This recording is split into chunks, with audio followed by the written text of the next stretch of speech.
Eu sou Mário Persona e essas são as respostas que eu dei aos que me perguntaram sobre a Bíblia. O apóstolo Paulo, ele está em Éfeso e escrevendo para Corinto a partir de Éfeso. E é interessante que essa carta ele não cita nome de ninguém, né, em Corinto. Corinto era uma assembleia que tinha muitos problemas.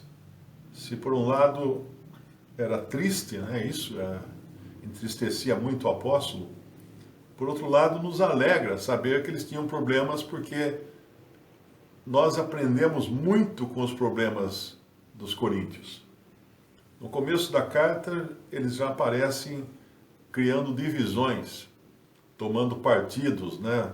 Eu sou desse, eu sou daquele. E esse Paulo tem que chamar a atenção deles e chamá-los de carnais.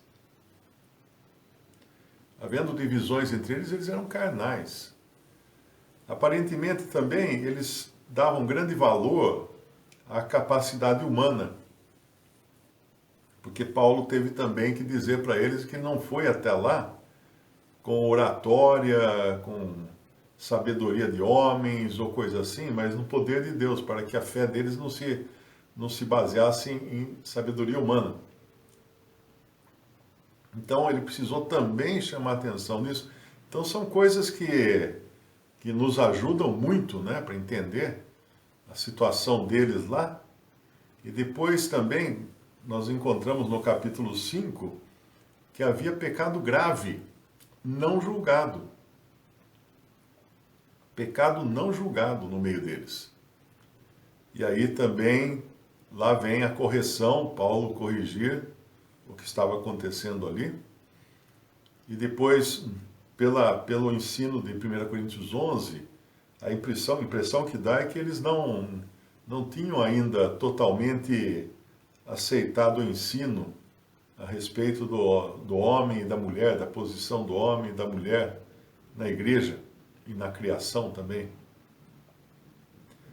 E quando ele fala da ceia do Senhor, então, no capítulo 11, é uma vergonha o que estava acontecendo entre eles, porque Paulo tem até que dizer que não é a ceia. Quando vocês congregam, não é para a ceia do Senhor. Era para qualquer coisa, menos a ceia do Senhor, de tanta desordem que havia. E daí continua, e mais à frente nós vemos que eles estavam aceitando entre eles pessoas que não tinham qualquer qualificação ou moral para serem alguém na Assembleia. E Paulo também tem que chamar a atenção deles. E aí continua com tantos problemas que nos ajudam a entender como devemos evitar esses problemas. Todos os problemas que eles tinham, nós temos até hoje. Até hoje, nas assembleias, existem esses problemas. E nós temos que aprender a lidar com eles. Porque nunca vai ser diferente, não é? Sabendo que, embora nós estejamos entre salvos, temos ainda a nossa carne que luta contra o Espírito. Para que não façamos aliás, o Espírito que luta contra a carne, né? Para que não façamos o nosso querer.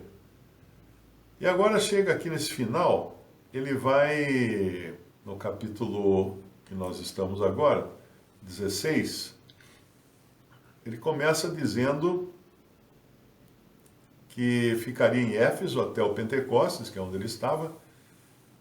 Paulo fala de uma porta grande e eficaz que se abriu, mas há muitos adversários, e isso sempre foi, sempre vai ser, porque nós estamos no campo inimigo, nós estamos vivendo atrás das linhas inimigas, e ali não vamos encontrar parceria de jeito nenhum, não vamos encontrar nada que preste, ou que realmente queira promover ou aceitar a verdade do Evangelho. Isso é bom a gente aprender isso também, porque muitas vezes nós podemos acabar encontrando dentro do terreno do inimigo alguns que pareçam estar interessados em ajudar. interessante esse negócio de evangelho, isso está falando para as pessoas, eu vou ajudar você. Pronto, ó. Pode desconfiar, fica com o pé atrás. Eu me lembro quando eu fui uma vez pregar o evangelho num povoado no interior de Goiás, e eu não conhecia ninguém lá, então eu cheguei, comecei a dar folhetos na rua, né, desse povoado, era um povoado bem pequeno. E aí um homem me parou e falou assim, irmão, não sei o que, irmão daqui, irmão dali. Eu falei, opa, um crente, né? Pelo menos agora já dá para eu me sentir em casa aqui, né? Aí eu falei para ele, ó, onde que tem um lugar aqui, sei lá, uma esquina, um lugar mais adequado para eu poder fazer uma pregação? Porque às vezes eu pregava na rua, né, assim, para fazer uma pregação. Ele falou assim, vamos na frente da minha casa, lá eu tenho um terreiro grande, e aí eu vou sair por aí convidando todo mundo para ir lá. Aí o povo vai todo lá. Opa, legal. Então fomos lá para frente da casa dele, e aí ele foi avisando as pessoas, a família dele também saiu correndo, os filhos correndo para chamar todo mundo. Aí veio um grupo de pessoas, e eu preguei o evangelho da graça ali para eles.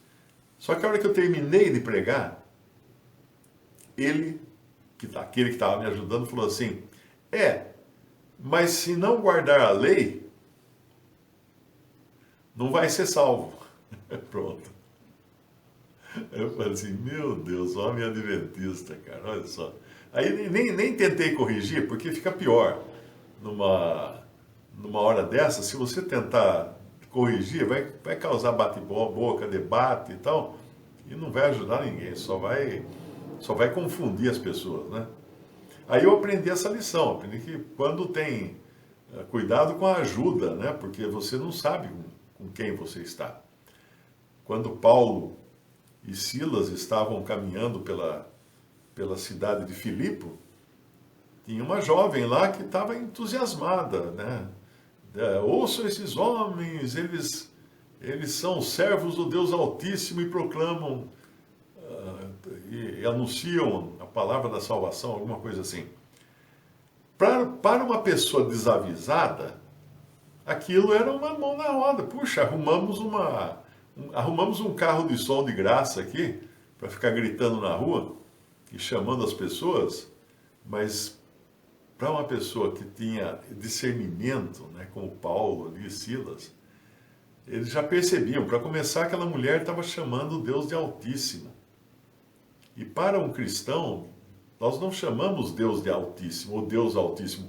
O Deus Altíssimo, esse nome de Deus, foi revelado no Antigo Testamento. Mas era durante um tempo em que não havia uma comunhão tão chegada, tão próxima, como essa que há hoje para os cristãos, para a igreja. Nós não chamamos Deus de Altíssimo. Às vezes eu recebo mensagem, Deus Altíssimo te abençoe, não sei o quê. Deus não é altíssimo para um crente em Cristo. Deus é Pai. E um pai não é lá em cima, não está no topo do Everest. Deus é Pai. Não é? Há um só Deus, o Pai. E para nós há um só Senhor, Jesus Cristo. Então, chamar a Deus de Deus Altíssimo, hoje, num outro tempo era correto, hoje não. Então, Paulo, também é interessante quando a gente lê aquela passagem, ele fica muitos dias, ela fica muitos dias, né, acompanhando eles e gritando pelas ruas. E Paulo não faz nada. Por que Paulo não expulsou logo o demônio dela? Porque ele precisava do poder para isso.